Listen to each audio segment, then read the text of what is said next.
እንዴት ናችሁ? ዛሬ የምንገኝበት ቦታ ቻሪቲ አሶሲዬሽን ፎር ኦል ኢትዮጵያን ፐርሰን ዊዝ ዲስኤቢሊቲ ላይ ነው።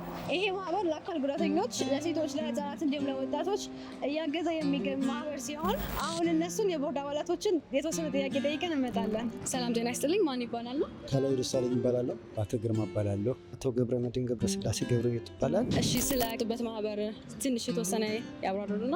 ካፔድ ኢትዮጵያ አካል ጉዳተኞች ማህበር ለሁሉም ይባላል። የመጣሁት ያው የቦርድ አመራር ነኝ። ዋና ስራ አስኪያጅ እና መስራች።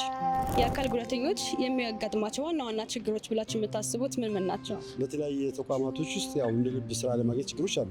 ትራንስፖርት፣ አካል ጉዳተኞችን ያለማከለ ግንባታ። ምን ያክል ሰዎች ነው እየተረዱ ያሉት?